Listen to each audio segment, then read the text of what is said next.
तेस्रो विश्वयुद्ध हुने ठाउँ को भन्दाखेरि एसिया हो। एसियामा पनि अहिले नेपाललाई त्यो थलो 7,50,000 चाहिँ आएर AK-47 राइफलको चाहिँ डिल हुँदैछ। सुरक्षाको डिफेन्समा त हामीलाई त चुनौती भयो। हाम्रो आकाश चाहिँ खुला छ। पावरमा रहेको विश्वको 2टा ध्रुवीकरणमा बसेको रसियाको चाहिँ प्रेसिडेन्ट भ्लादिमिर पुटिनजी आज चाहिँ भारतमा आउँदै हुनुहुन्छ। 5,000 करोड डिल हुँदैछ।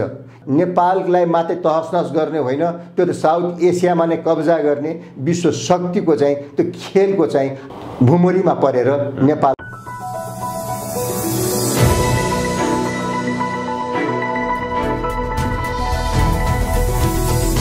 हिमाल अनलाइन टिभी। विश्वको राजनीति यति बेला निकै तरल अवस्थामा छ। विश्वका शक्तिशाली राष्ट्रहरू 2टा कित्तामा ध्रुवीकृत हुँदा नेपालको राजनीति पूर्ण रूपमा प्रभावित भएको छ। इन्डो पश्चिमा शक्तिहरू नेपालमा हावी रहेका बेला यति बेला भने अलिकति कम प्रभाव जस्तो देखिन्छ। कतिपयले राष्ट्रिय प्रजातन्त्र पार्टी राप्रपामा जसरी कमल थापाको अध्यक्ष पदमा हार भयो र राजेन्द्र लिङ्गदेनको विजय भयो, त्यसपछि अमेरिकन शक्तिहरू निकै कमजोर भएर गए भन्ने खालको कुरा छ। अझ प्रतीक्षाको विषय के छ भने अमेरिकन परियोजना MCC यही मङ्सिर 28 गते संसदबाट अनुमोदन गराउनको लागि अमेरिकाले समयसीमा निर्धारण गरिदिएको छ र यही मङ्सिर 28 गते नै संसद अधिवेशन आह्वान गरिएको छ। के होला MCC?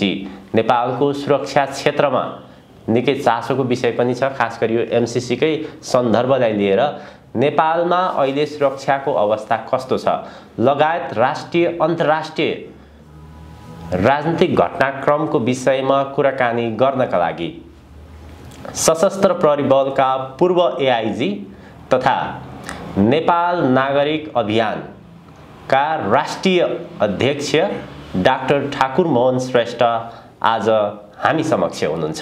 डाक्टर साहब, स्वागत छ यहाँलाई। धन्यवाद धामीजी। निकै लामो समयपछि यहाँसँग कुराकानी गर्दैछौँ। आजको कार्यक्रम म अन्तर्राष्ट्रिय राजनीतिक घटनाक्रमबाट सुरुवात गर्न चाहन्छु। विश्वको राजनीति जसरी ध्रुवीकृत भएको छ, संसारको सबैभन्दा शक्तिशाली राष्ट्रको रूपमा 1991 पछि अमेरिका उदाएको थियो। संसारका राष्ट्रहरूलाई उसले कन्ट्रोल पनि गरिरहेको थियो। तर पछिल्लो समय चीनले अमेरिकालाई उछिनेको छ, खास गरी आर्थिक रूपमा पनि र राजनीतिक रूपमा पनि। चीनको यो उदयले नेपालमा कस्तो प्रकारको प्रभाव पार्छ? अन्तर्राष्ट्रिय जो भू राजनीति छ यसलाई तपाईले कसरी बुझ्नु भएको छ? सर्वप्रथम हामी अलि ग्यापमा आए भन्नुभएको थियो। हजुर। यद्यपि तपाईँ हामी सम्पर्कमै छौँ। हजुर, हामी सम्पर्कमै छौँ। पर्दा पछाडि थियौँ, पर्दा अगाडि चाहिँ आज आयौँ। अझ विश्वको राजनीतिलाई हामीले राष्ट्रिय, क्षेत्रीय र नेपालको परिवेशमा सँगसँगै हेरेर जानुपर्ने 21औं शताब्दीको हाम्रो अहिले बाध्यता अवस्था कुनै हो। कुन अर्थमा भन्दाखेरि प्रविधिले, विकासका पाटाहरूले आज हामीलाई विश्वको एक कुनाबाट अर्को कुनामा प्रभावमा रहन, दबावमा रहन अथवा सहभागी रहनमा टेवा पुगाएको छ। यस अर्थमा विश्वमा आएका राजनैतिक उथलपुथल, प्राविधिक उथलपुथल अथवा प्रविधिका विकासका क्रमको पनि नेपाल त्यसबाट अछुतो रहन सक्दैन। त्यही सिलसिलामा मेरा अनुभवहरूलाई राख्नेछु। यहाँले भन्नुभयो चाइना अगाडि बढेको छ भन्नुभयो, अमेरिका पहिला अगाडि थियो भन्नुभयो। यो पावरको चाहिँ एपी सेन्टरहरू हुन्छ, त्यो पावरका सेन्टरहरू सधैँभरि पर्मानेन्ट त पक्कै हुँदैन, सरिरहन्छ। हिजो चाहिँ शीत युद्धको अन्त्यपछि अमेरिकाले एकल रूपमा नेतृत्व गरेर प्रजातन्त्रको लहरको नाममा चाहिँ सम्बन्ध, कूटनीति, विकास, प्रशासन र आफ्नो चाहिँ मित्रवत अथवा शत्रुगत व्यवहारहरू गर्दै आएको थियो भने अहिलेको दिनमा आएर केही अघिल्लो हप्ता मात्रै आएका जुन तथ्याङ्कहरू आए, आर्थिक दृष्टिकोणले विश्वको धनी देशमा, साधन स्रोत भएको देशमा र अहिले चाहिँ बिजनेस को प्रपोजले अथवा बिजनेसको मोटिभबाट हेर्ने हो भने चाइनाको चाहिँ अहिले चाहिँ उसको सम्पत्ति धेरै बढेर गएको देखिन्छ र प्रविधिमा पनि ठुलो छलाङ मारेको देखिन्छ।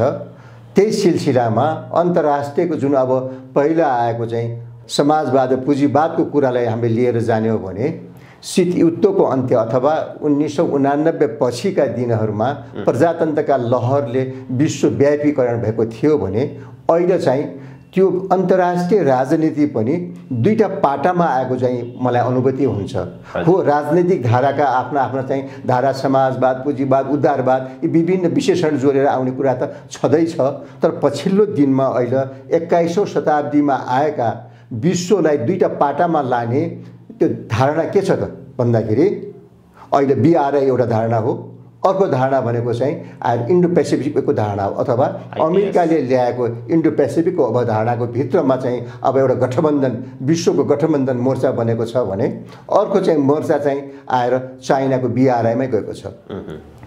चाइनाले चाहिँ हार्मोनाइजेसनको नामबाट, बिजनेसको नामबाट नेटवर्किङ गर्दै गएको छ भने इन्डो पेसिफिक अथवा अमेरिकाले ल्याएको जुन त्यो अवधारणा छ त्यो अवधारणामा चाहिँ डिफेन्स एन्ड डेभलपमेन्ट, विकास र रक्षाको बाटोबाट अगाडि गएको छ। यो दुईटा धारले विश्वको शक्तिहरूलाई चाहिँ धेरै उथलपुथल गर्ने अथवा मिलाएर लाने अथवा द्वन्द्वमा जाने यो चाहिँ कज एन्ड कन्सिक्वेन्सेसहरू हुन सक्छ।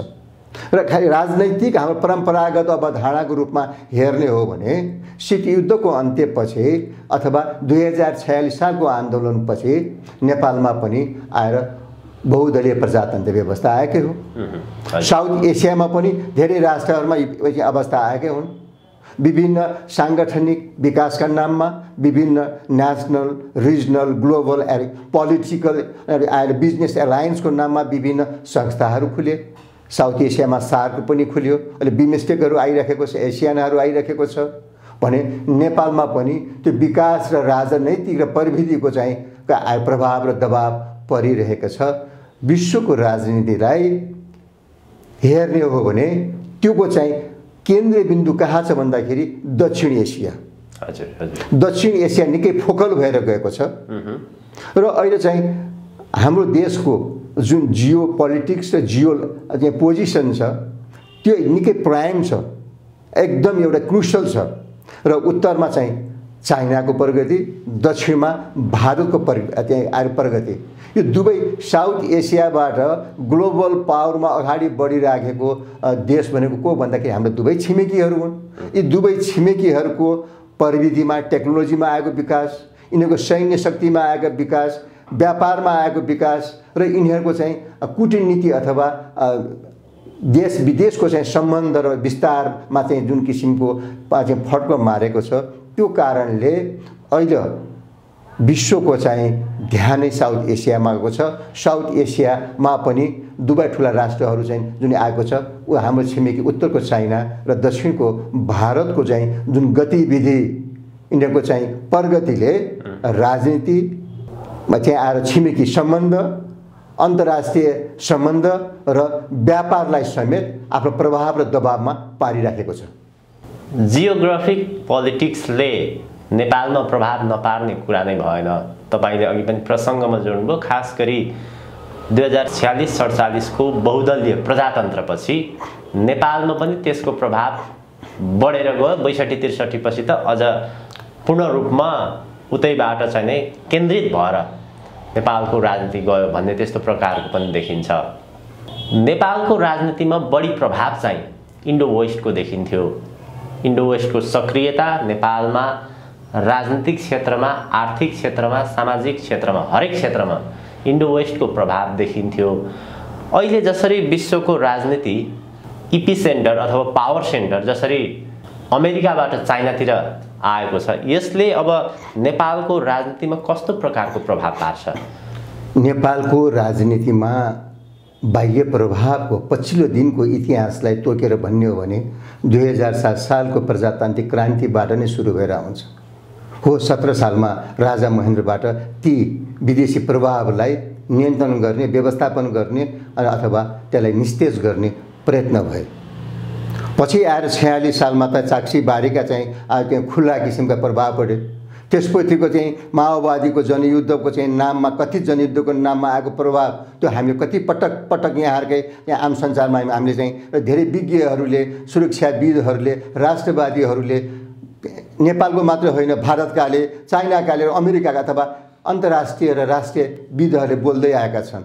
पृथ्वीनारायण शाह सरकारले पनि त त्यति बेलाको चाहिँ पादरीहरूलाई दबाउनु भएको थियो, कि विदेशको चाहिँ प्रभावहरू, वैदेशिक शक्तिको प्रभाव त आधुनिक नेपालको आरम्भदेखि नै चाहिँ पर्दै आएको थियो भने पछिल्लो दिनहरूमा अथवा प्रजातन्त्रको नाममा जुन किसिमको परिवर्तनको एउटा लहर आएपछिको आएर राजतन्त्र हाम्रो परापूर्वकालदेखिको चाहिँ राज संस्थाको र पछिल्लो चाहिँ आधुनिक नेपालको चाहिँ जो चाहिँ सूत्रपात गर्ने बडा माझी र पृथ्वीनारायण शाह सरकारको एकीकरण पछिको चाहिँ जुन अब हाम्रो राजाको इतिहास, राज संस्थाको इतिहास आउँछ, त्यसलाई मास्ने प्रयत्न चाहिँ आएर 7 सालमा नि गरियो, पछि 46 सालमा नि गरियो। तर 46 सालमा आएर जनतालाई संविधानमा त्यहाँ प्रस्तावनामा प्रयोग भएको शब्द छ नागरिक बनाएर, नागरिक र राज संस्थाको बीचको चाहिँ आएर वार्ताबाट अथवा त्यहाँको चाहिँ खुसीले नै के त आएर संवैधानिक राज संस्था सहितको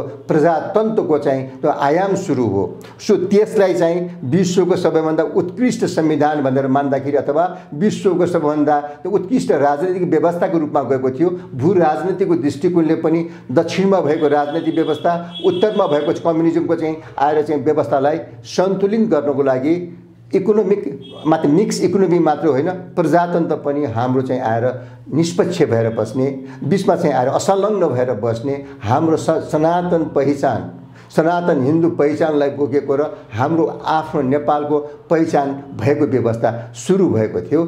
त्यसलाई त पछिल्लो दिनमा चाहिँ यिनीहरूलाई चाहिँ आएर निष्क्रिय बनाउने अथवा नेपालको चाहिँ आएर नेपाललाई मात्रै तहसनस गर्ने होइन, त्यो त साउथ एसियामा नै कब्जा गर्ने विश्व शक्तिको चाहिँ त्यो खेलको चाहिँ भुमरीमा परेर नेपाल आज यो अवस्थामा आएको हो। र मैले यहाँ अहिले उजागर गर्नै पर्छ, प्रजातन्त्रको चाहिँ लहर विश्वको चाहिँ राजनैतिक एउटा धाराको रूपमा प्रजातन्त्र आए। त अहिले हेर्दै गयो भने हाम्रो चाहिँ अब हाम्रो देशहरू जस्तोमा चाहिँ एसियामा आएर प्रजातन्त्रको अवस्थालाई हेर्ने हो भने प्रजातन्त्र र भ्रष्टाचार र आतंकवाद सँगसँगै रूपमा चाहिँ अगाडि आएर मौलाएर आएको देखियो।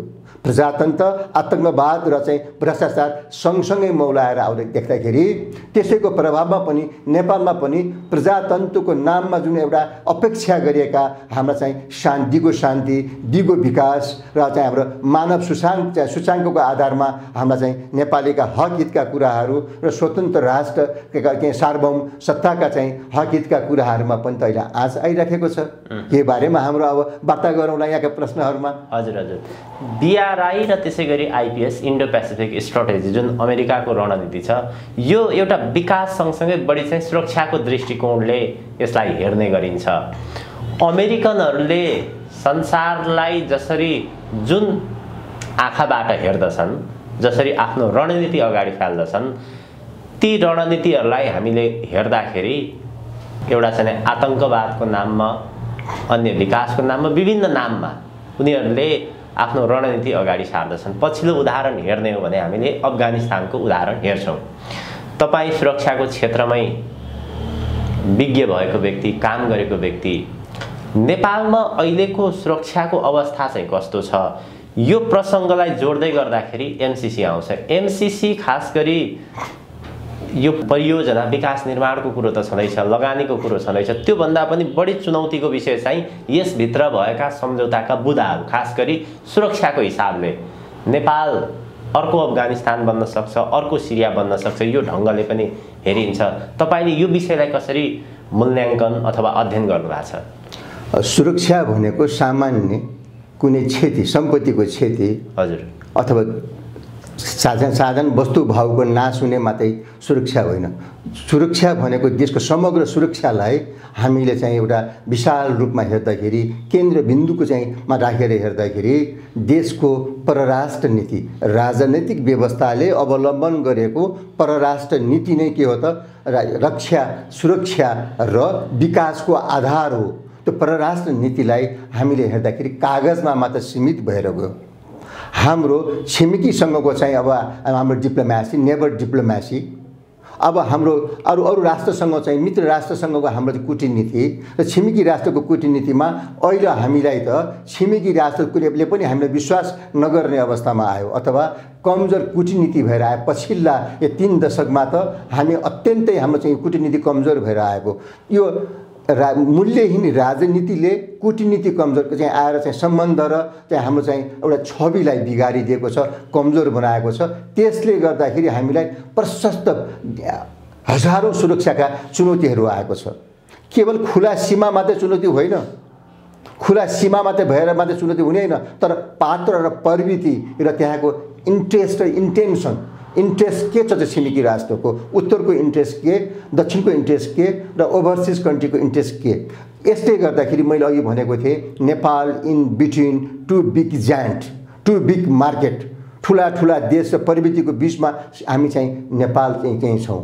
यो हाम्रो भौगोलिक अवस्था र हाम्रो यो अवस्थितिले चाहिँ हामीले अहिले चाहिँ दुवै राष्ट्रका विकासका पाटाबाट हामीले यसलाई प्रयोग गरेर राष्ट्रहितमा प्रयोग गरेर नेपाल र नेपालीको हक हितमा प्रयोग गरेर जानुपर्ने ठाउँमा चाहिँ जान सकेनौँ। सुरक्षाको चुनौतीले हेर्ने हो भने त अब मैले चाहिँ पटक यहाँहरूकै माध्यमबाट भने भन्दै आएको छु, वर्स्ट सिनारियो एकदम खराब अवस्था भनेको तेस्रो विश्वयुद्ध हुने त्यहाँ ठाउँ को भन्दाखेरि यहाँका चाहिँ वातावरणले देखाएको एसिया हो। एसियामा पनि अहिले नेपाललाई त्यो थलो नबनोस् भनेर हामीले चाहिँ भनिराखेका छौँ भने अब आन्तरिक रूपमा यो ठुलो सुरक्षाको कुरा चाहिँ चुनौतीको चाहिँ डर भइराखेको हुनाले आन्तरिक सुरक्षाको कुरा के गर्ने। हेर्नुहोस् त यहाँ आएर सबै चाहिँ राष्ट्रका 3 अङ्ग संवैधानिक निकाय व्यवस्थापिका कार्यपालिकालाई आएर निष्क्रिय बनाइएको बेलामा, मूल्यहीन राजनीति तब सिद्धान्तविहीन राजनीति भएको बेलामा यहाँबाट चाहिँ देश फ्रेजाइल अवस्थामा छ। यहाँ जति बेला जे पनि हुन सक्छ। हाम्रा चाहिँ राष्ट्रियता यहाँ आएर स्वाभिमानमा चाहिँ जहिले नै आँच आएको छ। कुनै पनि एउटा दलको चाहिँ शीर्षस्थ नेताहरू हाम्रो चाहिँ राष्ट्रियता यो हो, हाम्रो सनातन पहिचान यो हो, हाम्रो राष्ट्रिय हित यो भनेर न त यिनीहरूले बोल्ने गरेका छन् न व्यवहारमा देखेको छ। एकाध व्यक्तिहरूले राष्ट्रियताको कुरा उठाउनुहुन्छ विभिन्न दलमा, तैपनि त्यो एउटा चाहिँ ओझेलमा परेका छन् भने यी हाम्रा शीर्षस्थ दलका नेताहरू जसले सङ्घीय गणतान्त्रिक लोकतन्त्रको चाहिँ नारा दिन्छन्, यिनीहरूको आफ्नै पार्टीमा चाहिँ यिनीहरूको चाहिँ लोकतन्त्र र प्रजातन्त्रको चाहिँ व्यवहारहरू देखिँदैन, यिनका बोली व्यवहार र नीतिमा देखिँदैन। अथवा मूल्यहीन राजनीतिले गर्दाखेरि राजनीतिमा अपराधीकरण आएर प्रशासन र सुरक्षामा चाहिँ आएर राजनीतिकरण भएको हुनाले हाम्रो सुरक्षा चाहिँ दयनीय अवस्थामा छ। अहिले सुरक्षाकै कुरा गर्ने भने यहाँले अफगानिस्तानको कुरा जोड्नु भएको थियो। अफगानिस्तानको चाहिँ अहिले चाहिँ नेसनल आर्मीले पछिल्लो दिनको पुरानो कुरा छोडिदिउँ, त्यहाँ चाइनाले राज गरेको, अमेरिकाले राज गर्यो, रसियाले राज गरेका, अर्कोले राज गरेका कुरा छोडिदिउँ। पछिल्लो दिनमा आर्मीको ब्यारेकमा जुन आएर मास मिडियाले चाहिँ देखाए, विभिन्न मास मिडियाले आर्मीको ब्यारेकमा त के हुने, आर्मी हुनुपर्ने, हात हतियार हुनुपर्ने, मिलिट्री इक्विपमेन्ट हुनुपर्नेमा आर्मी आलुको बोरा, त्यो पनि त्यो थोरै आलुका बोरा देखेको थियो। अथवा त्यहाँका सेनाले कुन अवस्थामा रहेर देशका लागि उभिएका रहेछन् कि त्यसबाट पाठ सिक्नुपर्ने हुन्छ। हामीले त्यसले देखाएका, त्यसले इङ्गित गरेका क्रिटिकल एनालाइसिसहरू हुनुपर्छ। हाम्रो राष्ट्रिय सुरक्षामा निकायरहेका सुरक्षाविदहरूले, बहालवाला जर्नलहरूले, चिफ साहबहरूले र सुरक्षाविद प्रोफेसरहरू र युथहरूले पनि यो कुराहरू त मास मिडियामा देखिरहनु भएको छ। त्यसैले यो देशको सुरक्षा चाहिँ के छ भन्दाखेरि हाम्रो जहाँ चाहिँ मूल्यहीन राजनीतिले अगाडि चाहिँ हामीलाई शासन गरेको बेलामा देशको रक्षा सुरक्षा सबैभन्दा गाह्रो भनेको नै सेना, प्रहरी, सशस्त्र प्रहरी र अथवा गृह प्रशासनलाई नै सबैभन्दा गाह्रो हो। अहिले चाहिँ यो देशमा यहाँ चाहिँ आएर यो देशको चाहिँ आर्थिक विकास र कूटनीतिको कुरा छोड्नुहोस्, अहिले चाहिँ आएर हामी हिमाल पहाड तराईको बिचको सद्भावहरू बिग्रेको छ। एउटा नेपालीले अर्को नेपालीसँग डर मान्नुपर्ने अवस्था आएको छ। यो के हो त भन्दाखेरि यी आएर दोक्ला राजनीति गर्ने, दलाली राजनीति गर्ने यी चाहिँ दल र नेताको प्रवृत्तिले चाहिँ यो समस्या आएको। हेर्नुहोस् नेपाल कहाँ पुग्नुपर्ने नेपाल आज कहाँ आइराखेका छौँ। हाम्रो देश नेपालको विषयमा कुराकानी गर्दाखेरि तपाईँ आफै पनि अब एउटा अनुभव गरेको व्यक्ति, विशेष गरी सुरक्षाको हिसाबले नेपाल कस्तो प्रकारको देश हो? अमेरिकाहरूले, इन्डियाहरूले पछिल्लो समय चाहिँ नेपाल सुरक्षाको दृष्टिकोणले निकै खतरा छ, आतंकवादले त्यहाँबाट एउटा ठुलो द्वन्द्व निम्त्याउन सक्छ, यस्तो प्रकारका प्रक्षेपणहरू, यस्तो प्रकारका रिपोर्टहरू उनीहरूले सार्वजनिक गरिरहेका छन्। नेपाल के कारणले चीनको पनि तगारो बन्यो, भारतको पनि तगारो बन्यो र अमेरिकाको पनि तगारो बन्यो? साँच्चै नेपाल त्यस्तो हो कि यसको दोष चाहिँ साँच्चै त्यस्तै हो कि देश यो हुनुको कारण नेपालका राजनीतिक दलहरू कसरी हेर्ने? यो देश त्यस्तो थिएन। हजुर, हेर्नु, यो देशले बेलायतलाई समेत आएर सहयोग गरेको देश हो, आर्थिक रूपमा पनि। भारतमा पनि अप्ठ्यारो पर्दाखेरि सैन्य सहयोग मात्र होइन, आर्थिक सहयोग गरेको देश हो। आज हेर्नुहोस् त, छिमेकी भुटानबाट हामीले चाहिँ सहयोग ल्याएर आएर भ्याक्सिनको चाहिँ डिप्लोमेसीमा भ्याक्सिन लगाउनु पर्ने अवस्था आएको छ। यो देश आएर चाहिँ एउटा वीरहरूको शान्ति प्रेमी नेपालीको वीर र चाहिँ विश्वको एकमात्र हिन्दू राष्ट्रको चाहिँ देशको पहिचान कहाँ पुगाए? नेपालकै अर्थनीतिलाई हेर्दाखेरि नेपालमा चाहिँ आएर धान चामल निर्यात कम्पनीको अफिस थिए। कतिपय हाम्रा काका बाउ दाइले, तपाईँका काका बाउ दाइले त्यहाँ जागिरी पनि खानुभयो होला। आज त्यो साइनबोर्ड छैन। त्यसैले यो हाम्रो आर्थिक दृष्टिकोणले चाहिँ आएर चाहिँ एकदम हामीलाई चाहिँ आएर फ्रेजाइल अवस्थामा ल्याइदिए। यहाँ सम्भावना हुँदाहुँदै पनि दलाली राजनीतिले गर्दाखेरि दृष्टि आज दूरदृष्टि नभएको कारणले अथवा सिद्धान्तको राजनीति नभएको कारणले यदि यो देशको अवस्था आएको भने भत्केको घरको बिग्रेको चाला भन्छ। यहाँ राजनीतिक सिद्धान्तमा चाहिँ अडिगिरहने नेताहरू चाहिँ दिगो रहन सकेनन्। कम्युनिस्टका चाहिँ नाम कहिलेका नेताहरू मारिए, बीपीवादहरू आज हराएर गए। बीपीका समाजवादहरू बीपीको छोराले लिइरहेको छैन। गणेशमानको राष्ट्रवाद गणेशमानको छोराले चाहिँ आएर चाहिँ लिन सकेको छैन। अब तर परिवादमा चाहिँ आएर शक्ति साधन सम्पत्ति चाहिँ आर्जन गरेर गए। देशको सम्पत्ति, देशको चाहिँ राष्ट्रियता, देशको इज्जतहरू चाहिँ यिनीहरूले आएर अब एउटा हेलसेक्राइ गरेर आएर यिनीहरूले चाहिँ आएर तहस नहस गरिदिएको छ।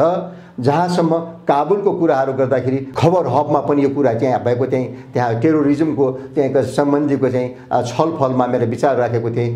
काबुलबाट काश्मीर, काश्मीरबाट काठमाडौँ K3 को कुरा, काबुलबाट चाहिँ अब चाहिँ टेरोरिजमको कुराहरू गर्दाखेरि चाहिँ यहाँ मुजाहिद्दिन पनि मान्छेहरू त्रिचन्द्र क्याम्पसको अगाडि पक्राउ परेको चाहिँ हामी इतिहास छ कि यो ठाउँलाई के भन्दाखेरि उनीहरूले टेरोरिजमको हब बनाउन सक्छ। कति बेला बनाउँछ? भोको पेट र नाङ्गोको चाहिँ एउटा त्यहाँ आएर पैताला भएको ठाउँमा त्यो फर्टाइल ल्यान्ड हुन्छ टेरोरिस्टलाई। त्यस्तै आएर बिक्री हुने नेताहरू, बिक्री हुने दलहरू, बिक्री हुने प्राज्ञहरू, बिक्री हुने रक्षा सुरक्षाका चाहिँ व्यक्तिहरू बिक्री भइदियो भने त्यो ठाउँमा चाहिँ उनीहरूलाई टेरोरिस्टलाई चाहिँ आफ्नो नेटवर्क बिछ्याउन सहज हुन्छ। त्यहाँ आएर विभिन्न नाममा आएर व्यापारको नाममा आएर एनजिओको नाममा घुसेर विभिन्न चाहिँ आएर घुमफिरमा पर्यटकको नाममा घुसेर यस्ता गतिविधि गर्छन्। पछिल्लो गतिविधि त आतङ्कवादको चाहिँ बाटोबाट नै कथित जनयुद्ध माओवादी आएर हेर्नुहोस् त, झारखण्डको माओवादीलाई भारतमा चाहिँ गोली दागिराखेको छ। नेपालमा चाहिँ आतङ्कवादको नाममा ल्याएर 17,000 नेपालीहरूको रगतको खोला बगाउने नेताहरू आज त्यो पार्टी नै छोडेर 7वटा 8वटा पार्टीमा परिवर्तन भएर गइसकेको छ। अथवा माओइजमको चाहिँ कहाँ गएको छ त आज धारणा? के हो माओइजम? किन हामीलाई लडाए? किन आज हाम्रो चाहिँ नेपाली छोरीलाई चाहिँ आएर 17,000 को चाहिँ रगतको होली खेलियो? 3 पुस्तासम्म असर परेको छ। देश 50 वर्ष पछाडि गएको छ। त्यसैले आतङ्कवादको नाममा, माओइजमको नाममा आयो। माओइजमको कुरा सुन्ने हो भने 5 फिङ्गरको कुरा चाहिँ आएर चाहिँ माओ सेतुङको 5 फिङ्गरलाई पनि सम्झिनुपर्छ हामीले। के हो त त्यो 5 फिङ्गर? त्यो 5 फिङ्गरमा उसले चाहिँ स्ट्राटेजिक लोकेसन हेरेको थियो। त्यसमा एउटा नेपाललाई पनि देखाएको छ, भुटानलाई देखाएको छ, तिब्बतलाई देखाएको छ, लद्दाखलाई देखाएको छ, सिक्किमलाई देखाएको थियो चाइनाले। त्यस्तै यसै किसिमले यहाँबाट चाहिँ आएर भारतको स्ट्राटेजिक दस्तावेजहरूमा हेर्ने हो भने 4 माउन्टेनको कुराहरू आउँछ। त्यो 4 माउन्टेन के हो त? त्यहाँ आएर चाहिँ सिक्किमलाई पहिला लियो, अहिले आएर चाहिँ कश्मीरलाई अघिल्लो साल लिइसकेको छ। अब भुटानलाई नियन्त्रण गरिराखेको छ। त्यहाँका विशेष एउटा चाहिँ प्राइम मिनिस्ट्रीहरू आफ्नो हातमा लिएर गरेको छ। बागिरे 4 माउन्टेनमा नेपाल माउन्टेन हो। नेपाल माउन्टेनमा चाहिँ माउन्टेनलाई लिनको लागि विगतदेखि हुँदै इन्दिरा गान्धीले पनि धेरै प्रयास गरे। अहिलेको पनि त्यो स्ट्राटेजीमा आउँछ। त्यो गलत प्रवृत्ति हो भनेर हामीले बार बार भनेका छौँ। अथवा 21औं शताब्दीमा हाम्रो चाहिँ परापूर्व कालदेखिको छिमेकी राष्ट्र भारतले अझै पनि त्यो चाहिँ पुरानो ट्रेडिसनल एउटा चाहिँ न्यारो कन्सेप्ट लिएर अगाडि बढ्छ भने त्यो घाटा भनेको चाहिँ नेपाललाई मात्र होइन भारतलाई पनि घाटा हुन्छ। अहिले त त्यसलाई च्याप्नुको लागि BRI आइसक्यो, इन्डो पेसिफिक आइसक्यो। त्यति मात्र होइन, आज सायद त्यही भारतमा रसियाको चाहिँ जति बेला चाहिँ आएर शीत युद्धभन्दा पहिला चाहिँ पावरमा रहेको विश्वको 2टा ध्रुवीकरणमा बसेको रसियाको चाहिँ प्रेसिडेन्ट भ्लादिमिर पुटिनजी आज चाहिँ भारतमा आउँदै हुनुहुन्छ। के को लागि हो त यो? त्यसैले पावरको कुरा चाहिँ राजनीतिबाट सुरक्षामा आएको छ। राजनीति र सुरक्षाहरू सँगै जाने हो। राजनीति, सुरक्षा र विकास, पोलिटिक्स, डिफेन्स एन्ड डेभलपमेन्ट सँगै जानुपर्ने हो। त्यसको प्रभाव नेपालमा परेर छताछुल्लो भएको छ।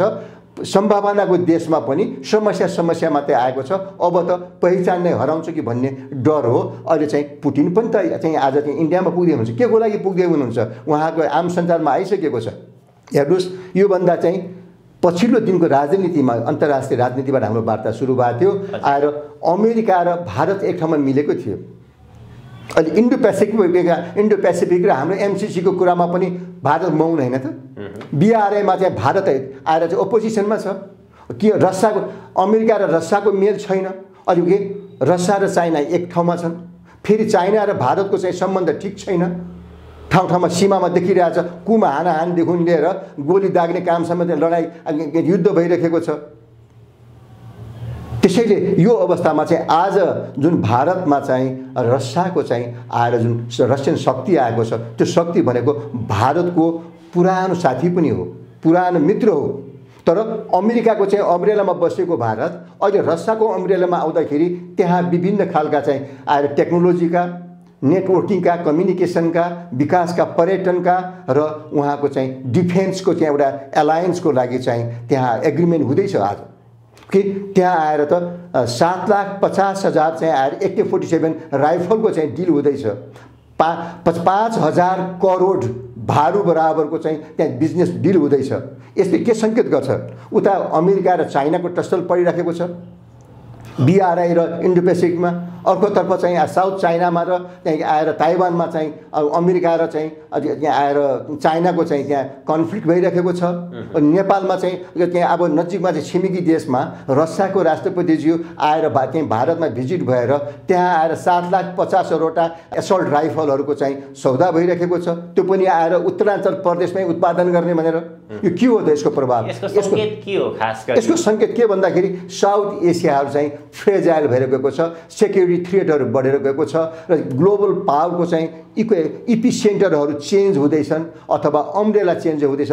यद्यपि यो च्यालेन्ज हुँदाहुँदै पनि एउटा आशा के जगाउँछ भन्दाखेरि भारत र चीनको अब चाहिँ युद्ध नहुनमा केही महिना थ्याक्नमा अथवा केही वर्ष थ्याक्नमा पुटिनको चाहिँ यो जुन एउटा चाहिँ एलायन्स हुँदैछ, भारतसँगको एलायन्स, रसियासँगको एलायन्सले चाइनासँगको सम्बन्धमा अलि मत्थर गर्छ कि भन्ने अलि आशा लागेको छ। कुन अर्थमा भन्दाखेरि चाइना र त्यो अमेरिका त आज विपरीत ध्रुवमा छन्। चाइना र रसिया चाहिँ एउटा ध्रुवमा छ। त्यो चाहिँ एलायन्समा अहिले बिजनेस डिल, डिफेन्स डिल र विभिन्न चाहिँ कनेक्टिभिटीको चाहिँ जुन एउटा आएर जुन एग्रिमेन्ट हुँदैछ, त्यसले गर्दाखेरि अलिकति सम्माननीय मोदीजी र सम्माननीय सी जिनपिङलाई अलि मत्थर हुनमा सहयोग पुगाउँछ अथवा भारत र चीनको सीमा विवादलाई अलिकति चाहिँ डिले गर्नमा सहज पुग्छ कि ताकि थर्ड ग्रेट वार नहोस्। त्यो अर्थमा चाहिँ अब राजनैतिक नेपालमा हामीलाई के फाइदा त के बेफाइदा त? नेपालमा यसको प्रभाव के फाइदा के बेफाइदा? सुरक्षाको डिफेन्समा त हामीलाई त चुनौती भयो। हाम्रो आकाश चाहिँ खुला छ, हाम्रो आकाश स्पेस कमजोर छ, हामीसँग इन्फर्मेसन टेक्नोलोजीमा हामी धेरै पछि छौँ। हामीसँग भनेको हाम्रो शक्ति भनेको के हो भन्दाखेरि नल एलाइनमेन्ट अथवा हामी चाहिँ असंलग्न परराष्ट्र नीतिमा अडिगिरहन सक्ने, भारत र चीनको बीचमा हामी चाहिँ एउटा असल छिमेकी भएर बस्न सक्ने त्यो अवस्थाको लागि चाहिँ हामीलाई अपर्च्युनिटी हो। त्यो अपर्च्युनिटी चाहिँ अहिलेका विगत 3 दशकका राजनीतिक दल र नेताहरूले बिगारिसकेका छन्। अहिले यी नेताहरूलाई कसैले विश्वासै गर्दैनन्। त्यसको प्रभाव चाहिँ हाम्रो नेपालीको जनजीवनमा परेको छ। अब पछिल्लो दिनमा चाहिँ आएर जुन चाइनाले पनि त हामीलाई धोका दिएको हो नि। कुन अर्थमा धोका दिएको भन्दाखेरि भारतबाट पटक पटक हामीले चाहिँ दबाब भएको छ, माइक्रो म्यानेजमेन्ट भइराखेकै छ। चाइनाले पनि त दुईटा कुरालाई म सम्झाउँछु। हामी चाहिँ विश्व राष्ट्र सङ्घको चाहिँ सदस्य हुँदाखेरि चाइनाले डाइरेक्ट आफूले उजुरो हालेन, अर्को राष्ट्रसँग चाहिँ मिलेर विरोध गर्न लगाए नेपाललाई चाहिँ आएर युएनको मेम्बर नदियोस् भनेर। छिमेकी राष्ट्र चाहिँ भारतले चाहिँ डाइरेक्ट उजुरै हाल्यो। यद्यपि अमेरिकासँग मिलेर तत्कालीन राजा महेन्द्र सरकारको चाहिँ डिप्लोमेसीले, कूटनीतिले सफल भएर आज हामी संयुक्त राष्ट्रसङ्घको सदस्य हुन पुगेका छौँ। पछिल्लो दिनमा हेर्दाखेरि महाधिराज सरकार, ज्ञानेन्द्र सरकारकै नेतृत्वको बेलामा आएर चाइनाबाट आउने महामहिम राजदूतले तत्कालीन चाहिँ नेता गिरिजा प्रसाद कोइराला गएर क्रिडेन्सियल लेटर चाहिँ त्यहाँ दिनुभयो। त्यो चाहिँ हाम्रो लागि धोका थियो। अथवा नेपालमा ठुलो राजनैतिक परिवर्तन गर्दाखेरि छिमेकी भारत चाहिँ आएर अग्रपङ्क्तिमा आएर 12 बुँदेमा 5 बुँदेमा है 46 सालमा आएको देखियो। र पछिल्लो दिनमा चाइनाले चाहिँ आएर किन हो खै उसले चाहिँ कुनै पनि किसिमको यो चाहिँ आन्तरिक मामला हो भन्थे, नेपालको आन्तरिक मामला हो भन्थे, जसले गर्दाखेरि परम्पराकालबाट आएको हिन्दूको चाहिँ विश्वमा एकमात्र चाहिँ हिन्दू राष्ट्रको चाहिँ पहिचानको रूपमा रहेको नेपालको चाहिँ निर्माता बडा महाराजा पृथ्वीनारायण शाहको वंशजको चाहिँ अस्तित्व नाश गर्नको लागि चाहिँ आएर राज संस्थाको बहिर्गमन गरियो। त्यो कुराहरू अब दुवै छिमेकी छ नि, दुवै छिमेकीले अब बुझिदिने बेला आयो। त्यो मिस्टेक हो, त्यो गल्ती हो, त्यो गल्ती सुधार गरेर अगाडि बढ्ने अवस्था हो। र दुवै छिमेकीले प्रायश्चित गर्ने र साथ दिएर स्टेबल नेपाल बनाउने, नेपालको चाहिँ विश्वको चाहिँ हिन्दू अधिराज्यको पहिचानलाई कायम गरिदिने र भारत र चीनको बीचमा चाहिँ एउटा रेफ्रीको रूपमा रहने, जहिले पनि आएर चाहिँ असल नागरिक भएर बस्ने अथवा नेपालको जमिन कुनै पनि छिमेकीको विरुद्ध प्रयोग गर्न नदिने अवस्थाको लागि यी एमाले, काङ्ग्रेस अथवा कुनै माओवादीले होइन। नेपालको आजको परिस्थिति हेर्ने हो भने नेपाल जसरी अन्तर्राष्ट्रिय भू राजनीतिको भूमरीमा चेपिँदै गयो, त्यसको प्रमुख कारण नेपालमा राज संस्थाको अन्त्य हुनु। केही वर्ष यता नेपालमा राज संस्था चाहिन्छ भनेर आवाज पनि उठिरहेको छ र हिन्दू राष्ट्र र राज संस्थाको मुद्दा उठाउने प्रमुख पार्टीकै रूपमा स्थापित राष्ट्रिय प्रजातन्त्र पार्टी राप्रपाको महाधिवेशन पनि भयो। त्यसको नेतृत्व गर्ने प्रमुख पंक्तिको रूपमा कमल थापा थिए। कमल थापा यसपटक अध्यक्ष पदबाट पराजय बेहोरे। राजेन्द्र लिङ्गदेन राष्ट्रिय प्रजातन्त्र पार्टीको अध्यक्षमा निर्वाचित भएका छन्।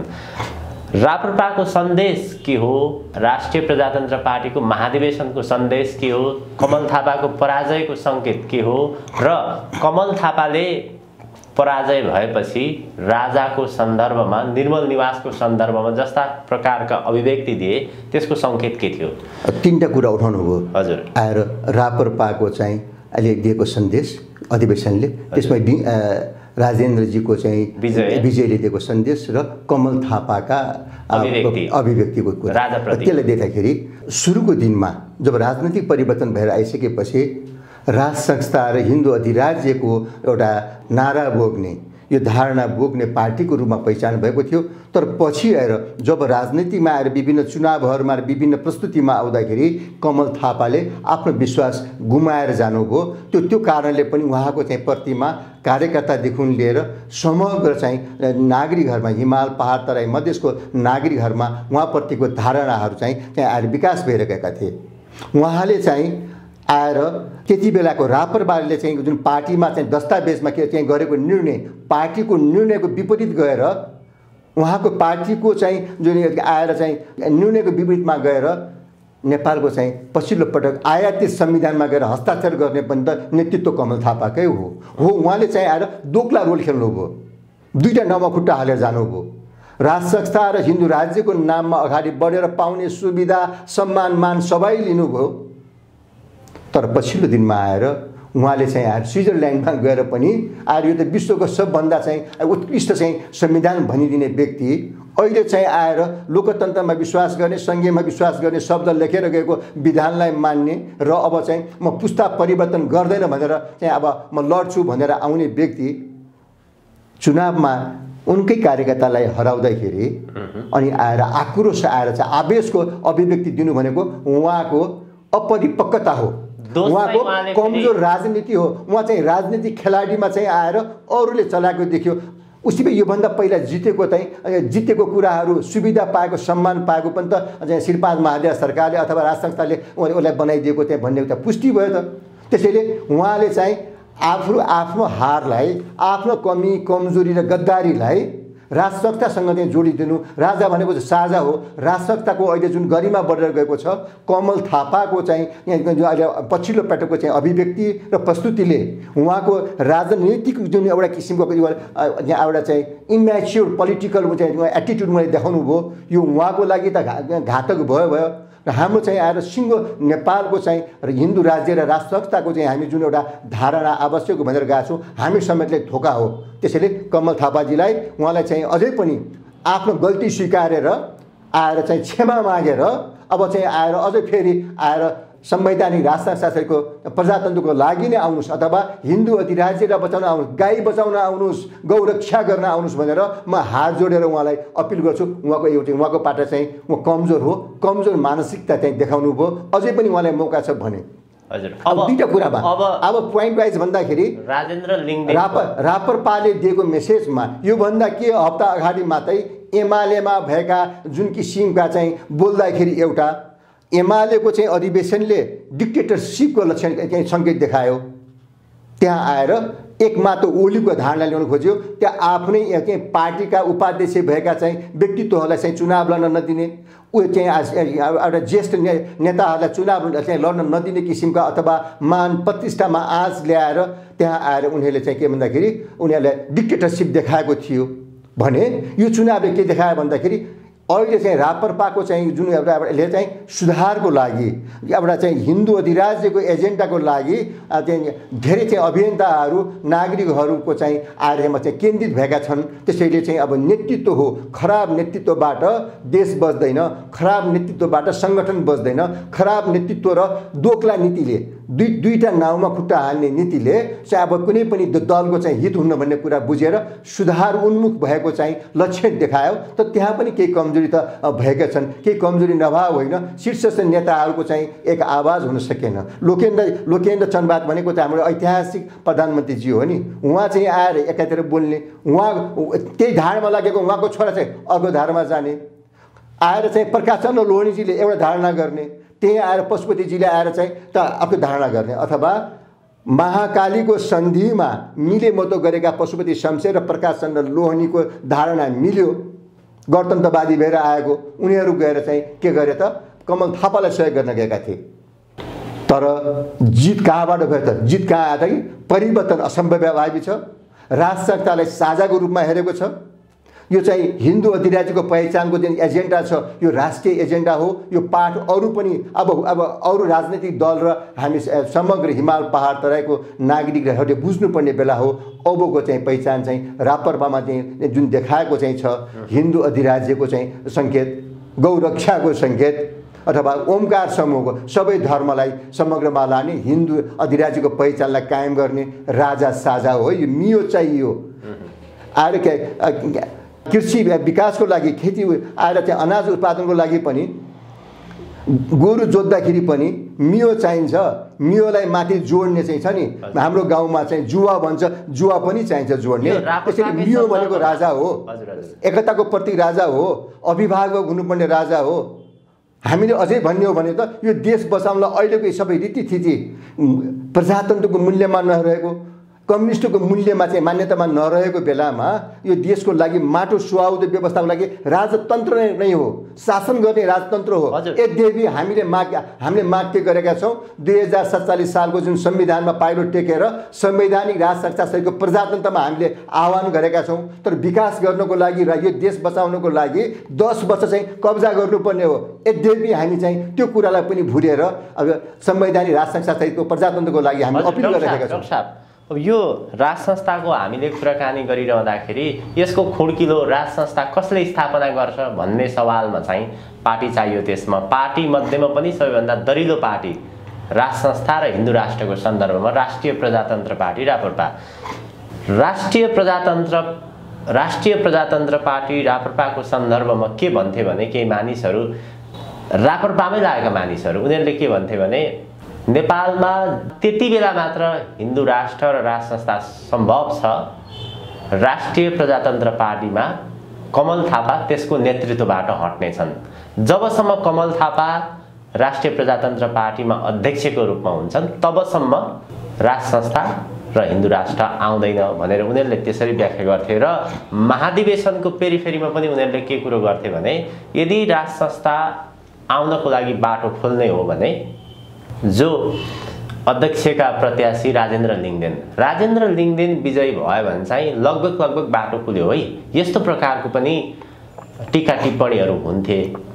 कमल थापा चाहिँ प्रयोग भइसकेको व्यक्तित्व हो। हजुर हजुर। अब राजेन्द्र भनेको प्रयोग हुनु बाँकी व्यक्तित्व एउटा आशा जगाएको व्यक्तित्व हो। तर एक्लै राजेन्द्रले पनि गर्न सक्दैन। अझ हेर्ने हो भने त त्यहाँको चेहरा हेर्ने हो भने अहिले नै मूल्याङ्कन गर्ने बेला त भएको छैन। तर मर्निङ सो द डे जुन त्यहाँ चाहिँ चेहराहरू देखेको छ चेहराहरू त अझ कमल थापासँग नै काम गरेका समूहहरू पशुपति शमशेर र आएर कमल थापाको समूहको व्यक्तित्व बढी देखिन्छ। यद्यपि जनताको आकाङ्क्षा र यसले दिएको मेसेजको आधारमा ती व्यक्तिहरू पनि ती व्यक्ति विशेष समूह पनि आन्तरिक गुट उपगुटहरू पनि मिलेर गएर लक्ष्यमा पुग्ने बेला हो।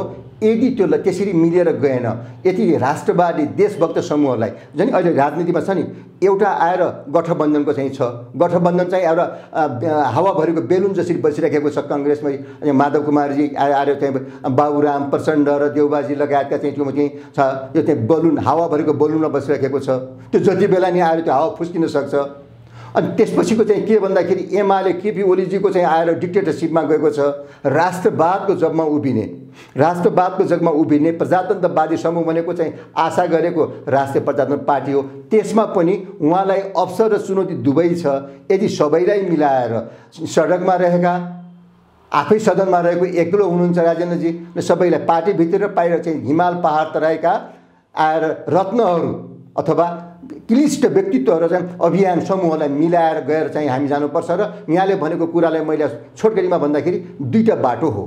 पक्कै पनि एउटा चाहिँ आएर के हो भन्दाखेरि जनमत हो। तीनटा ज चाहिँ चाहिन्छ सुधारलाई। एउटा जनमत हो, अर्को भनेको चाहिँ जनआन्दोलन हो, तेस्रो ज भनेको जनयुद्ध हो। तीनटा जमा कुन अपनाउने भन्दाखेरि सबैभन्दा हामी शान्तिको मार्गको लागि जाँदाखेरि त जनमत नै हो। तर जनमतले विकृतले देखाएको कुरा अहिले पनि हेर्नुहोस् न नेपाली काङ्ग्रेसको अधिवेशन हुनु बाँकी नै छ। त्यही तलबाट स्थानीय स्तरबाट चुनाव भएर आइरहेको छ। एउटा त्यहाँ नै लोकतन्त्र मान्ने प्रजातन्त्र मान्ने पार्टीभित्र पनि सक्रिय सदस्यता पाएन, हामीले चुनावमा उठ्न पाएन, सदस्यता पाएन भनेर अथवा गडबड भयो धाँधली भयो भनेर ती उनीहरूको चाहिँ सामान्य गाउँको कार्यक्रममा पनि बन्दुक पड्किन लाग्यो भने यिनीहरूबाट कस्तो चुनावको आशा राख्ने। हिजो पनि खसी काटेर मासु भातको चाहिँ भरमा आएको रक्सी र मासुको भरमा आएको विजयी भएका व्यक्तिहरूले जनता र भोटरलाई भुले नि। अब त्यो लक्षण देखाइसक्यो भनेपछि चुनाव चाहिँ खर्चिलो अव्यवहारिक र संसदीय व्यवस्था नै खसीको चाहिँ टाउको देखाएर कुकुरको मासु बेच्ने भने जुन भन्थे नि त्यो चाहिँ कुराहरू कम्युनिस्टमा नि देखियो। यिनीहरूले आफै विरोध गर्थे, त्यो छर्लङ्ग देखियो। काङ्ग्रेसमा नि त्यो देखियो। त्यसैले अब के भन्दाखेरि अबको चाहिँ भनेको जनआन्दोलन हो। दोस्रो ज भनेको जनआन्दोलन हो। जनआन्दोलन पनि बाह्य शक्तिको सहारा र सपोर्टमा होइन, नेपाली बलबुताको जनआन्दोलन। That is possible. त्यो सम्भव छ। हामी त्यत्तिकै बोलिरहेका छैनौँ। फरक त्यति हो। हाम्रा हिमाल पहाड तराई र मधेसका दाजुभाइ दिदीबहिनीलाई हात जोडेर भन्छु साथ दिनुहोस्, विश्वास गर्नुहोस्। अब चाहिँ तपाईँका गाउँका तपाईँका सहरका तपाईँका क्षेत्रका असल मान्छेलाई अगाडि ल्याइदिनुहोस्।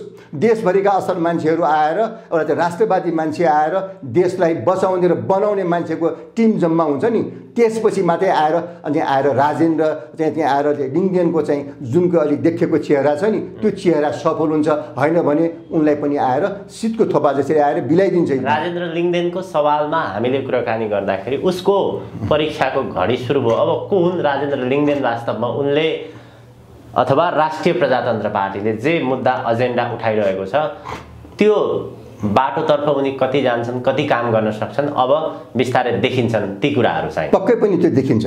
हजुर हजुर। डाक्टर साहब अब हामी निष्कर्षतर्फ जाउँ। नेपाल जसरी अप्ठ्यारो अवस्थामा परेको छ चौतर्फी रूपमा नेपाललाई आन्तरिक हस्तक्षेपबाट र बाह्य हस्तक्षेपबाट पनि बचाउनको लागि कुनै न कुनै एउटा त्यस्तो शक्ति आउनु पर्यो। त्यो शक्ति नआइकन अब यिनै भएका पुराना शक्ति अथवा प्रयोग भइसकेका शक्तिले वास्तवमा नेपाल बचाउन सक्दैन, नेपालको राष्ट्रियता, स्वतन्त्रता, राष्ट्रिय अखण्डता रहन सक्दैन भनेर अहिले विभिन्न प्रकारका व्यक्तित्वहरू राजनीतिमा होमिएको देखिन्छ, राजनीतिप्रति चासो राखेको देखिन्छ। त्यसमध्येमा पनि विशेष गरी सुरक्षा क्षेत्रमा काम गरेका मानिसहरूको राजनीतिक मोह देखिन्छ र यसै सन्दर्भमा गोरखापत्रले पनि पूर्व सुरक्षाकर्मीमा राजनीतिक मोह भनेर त्यो टाइटल दिएर समाचार पनि प्रकाशित गरेको छ। त्यसको समाचारको उद्देश्य अथवा त्यसको व्याख्या विश्लेषण चाहिँ कस्तो थियो भने हिजो सुरक्षा क्षेत्रमा काम गरेका मानिसहरू एआइजी होस्, डिआइजी होस् अथवा जति पनि छन्, त्यति बेला उनीहरूले गरेका गल्तीहरू लुकाउनको लागि, अपराध गरेका कुराहरू लुकाउनको लागि अथवा त्योबाट बच्नको लागि अहिले राजनीतितिर प्रवेश गरे भन्ने प्रकारको आरोप पनि छ। पहिलो प्रश्न चाहिँ सुरक्षाकर्मीहरू, सुरक्षाका क्षेत्रमा काम गर्ने मानिसहरू राजनीतिमा सफल हुन सक्छन् कि सक्दैनन्, त्यो क्षमता हुन्छ कि हुँदैन, पहिलो कुरो। दोस्रो कुरो, जति पनि पूर्व एआइजी डिआइजीहरू आएका छन्, गोरखापत्रले भने जस्तो अपराध लुकाउनको लागि, कमी कमजोरी लुकाउनको लागि नै आएको हो त के हो? सायद यहाँले हिजोको गोरखापत्रको चाहिँ आएको लेखमा मैले पनि पढेँ। हजुर, त्यो लेख पढ्दाखेरि अचम्म लाग्यो। विचार धारणा सबले राख्न पाउँछन्, त्यो पनि पहिलो पृष्ठमा लेख्नुभएको छ लेखकले। दुईटा कुरालाई यहाँ हेर्नुपर्ने अवस्था आयो।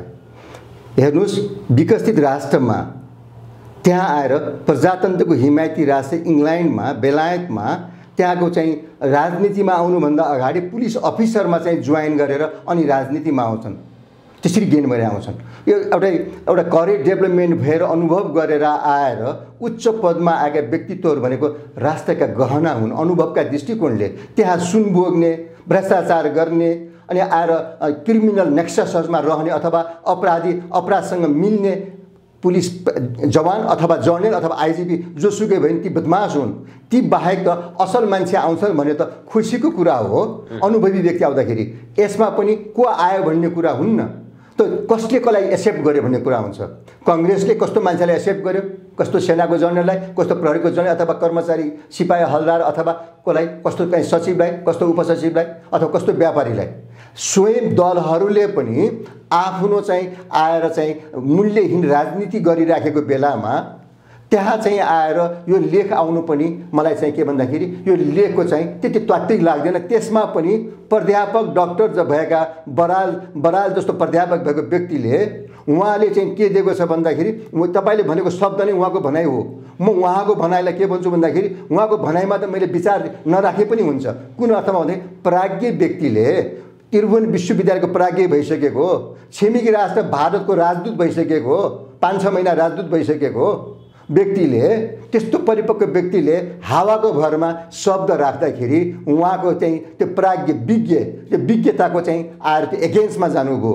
त्यसमा पनि उहाँले नबुझेर उहाँले बोल्दाखेरि लेख्दाखेरि बुझेर लेख्नुपर्ने। स्वयं उहाँको बारेमा त कुरै नगरौँ, रखानमा चाहिँ जिब्रो लगाएर आएको व्यक्ति हो उहाँ चाहिँ आएर चाहिँ राजनीतिक मूल्यबाटको चाहिँ प्राज्ञ नै होइन, राजनीतिक मूल्यको चाहिँ प्रजातन्त्रको मूल्यमा नबसेको प्राज्ञ, उहाँ बिग्री भएको अरूसँग चाहिँ आएर सञ्चालित भएको व्यक्तित्व भावनाले म उहाँको बारेमा कुरै नगरौँ। जहाँसम्म चाहिँ कुरा छ, यस्तो चाहिँ असल व्यक्तिहरू राजनीतिमा आउनुपर्छ। असल व्यक्ति सेना, प्रहरी, प्रशासन, पत्रिकामा असल व्यक्ति आउनुपर्छ। होइन भने खराबबाट शासित हुन तयारी हुनुपर्छ भनेर मैले पटक पटक लेखेर मेरो प्रवचनमा अथवा अनुरोधमा भनिराखेको छु। गलत व्यक्ति आउँछ भने त्यो व्यक्तिको नाम दिन सक्नु पर्थ्यो। यो व्यक्ति, यो आइजिपी, यो एआइजी, डिआइजी के रमेश खरेल चाहिँ गलत भएर आएको हो, के डाक्टर ठाकुर मन चाहिँ भ्रष्टाचार गरेर अनैतिक भएर आएको हो, उहाँहरूले नाम उठाउन सकोस् न। हामी फेस टु फेस कुरा गर्न तयार छौँ। त्यसैले कोही व्यक्तिको त्यहाँ नाम लेख्छ भने त्यो व्यक्तिको नाम लेख्दाखेरि उहाँसँग पुष्टि पनि हुनुपर्छ।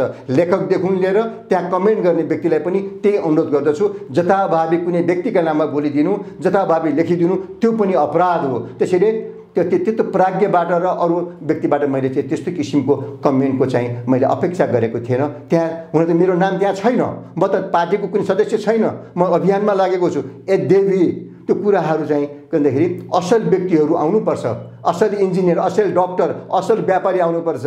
पैसा दिएर आएर माननीय हुने व्यापारी होइन, आएर चाहिँ अकुत पैसा ल्याएर चन्दा दिने अधिकृत जवानहरू होइन भन्न खोजेको हुँ। यो चाहिँ असल विचारलाई त्यहाँको चाहिँ त्यो त्यहाँ आएर प्राध्यापक डक्टरको चाहिँ भाषाले अलिकति त्यहाँ अप्ठ्यारो पारेको हो। अरू त लेखमा चाहिँ मेरो भन्नु केही छैन।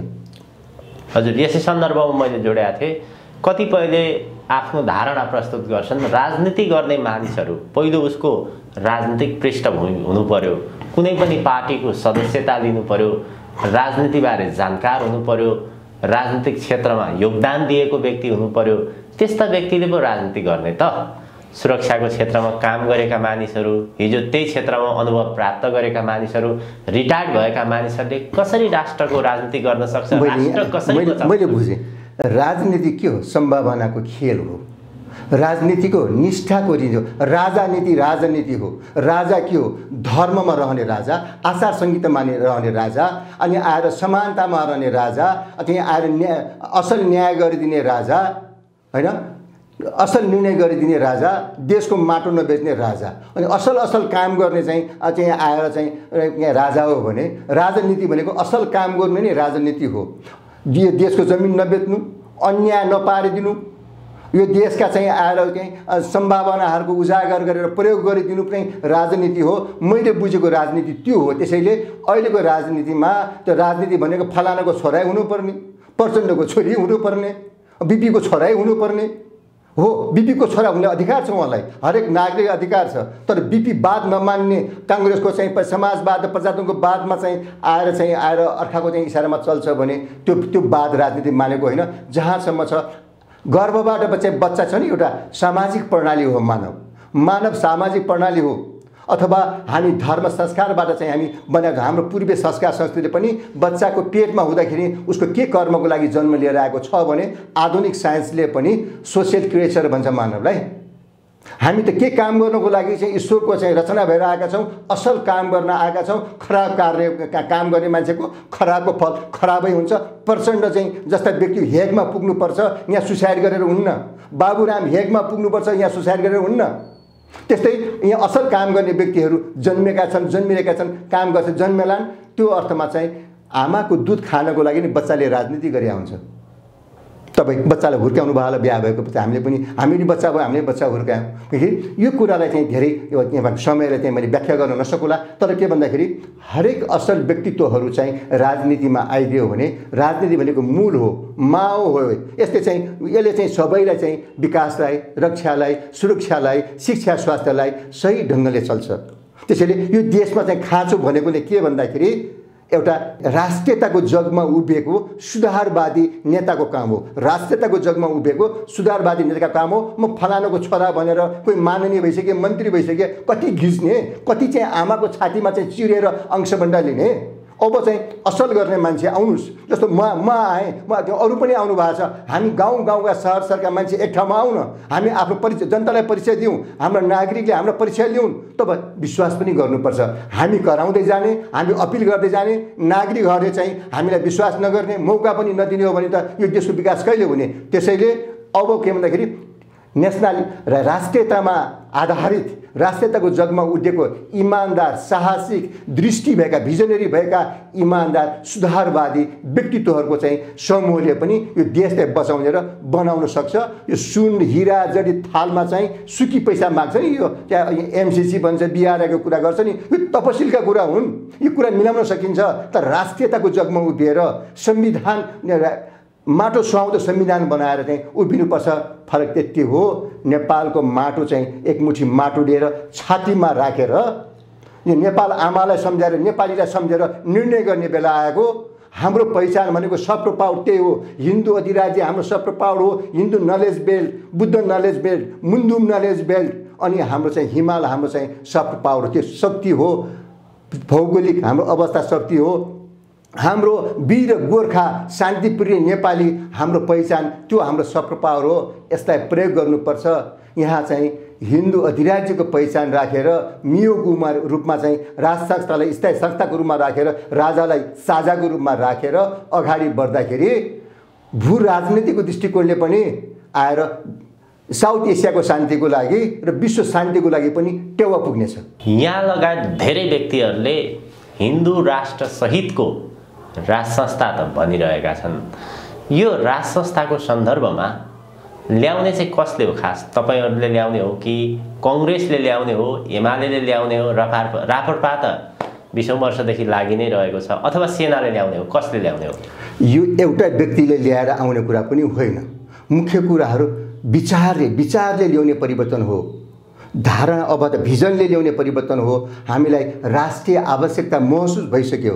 यो देशको राष्ट्रिय प्राथमिकता के हो भन्दाखेरि राजनीतिक रोग के पत्ता लागिसक्यो। राजनीतिक रोग भन्ने पत्ता लागेर अरूले विदेशीले थुतेर ल्याइदिएको, अर्को चाहिँ बाहिरको शक्तिले चाहिँ दबावमा राखेको हुनाले, घुलमिलमा परेको हुनाले सबैभन्दा पहिला अवधारणामा चाहिँ ल्याएर यो राष्ट्रवादी, राजावादी, देशभक्त, हिन्दूवादी भन्नेहरू हामी अब एक भएर एउटा मोर्चामा चाहिँ राष्ट्रिय संयुक्त मोर्चामा देखा पर्ने, त्यसपछि दलमा, काङ्ग्रेसमा, माओवादीमा भएका राष्ट्रवादीहरूलाई पनि लिनेर हाम्रो एजेन्डा ल्याउने। त्यो एजेन्डा ल्याउँदाखेरि हाम्रो नागरिकहरू चाहिँ अगाडि आउँदाखेरि हरेक परिवर्तनको, हरेक शक्तिको स्रोत भनेको नै जनता जनार्दन हो। जनता जनार्दन अगाडि आइसकेपछि यहाँले भनेको जस्तै देशका राष्ट्रिय सेना, प्रहरी, सशस्त्र प्रहरी, प्रशासन, श्रमिक आएर सबै व्यवसाय मान्छेहरू त्यहाँ आएर श्रमिकदेखि लिएर प्राज्ञहरूसम्म एकमा आउनुपर्छ।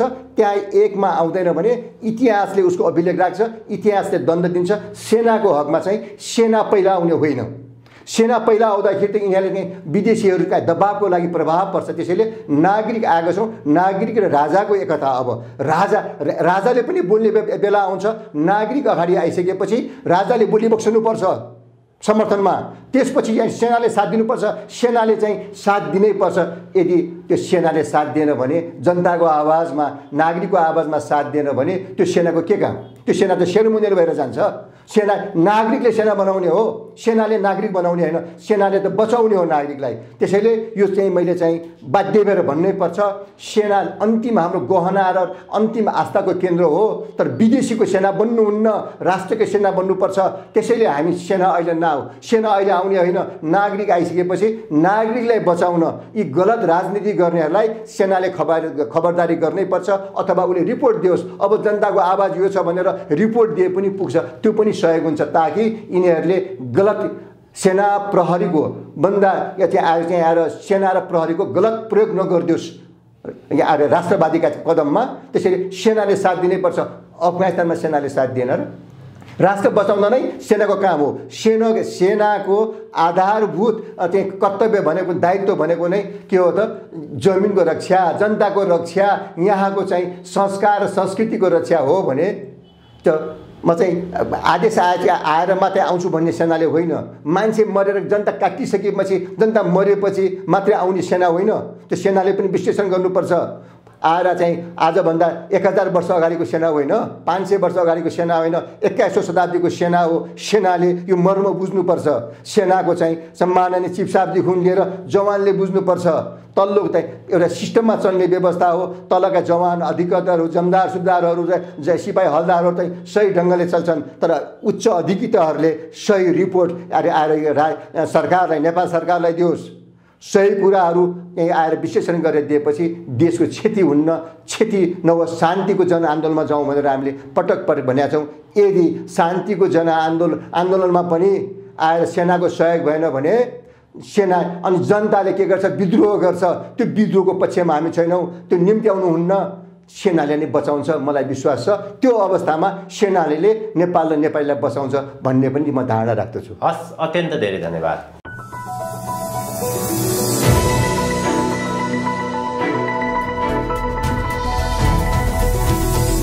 हिमाल अनलाइन टिभी।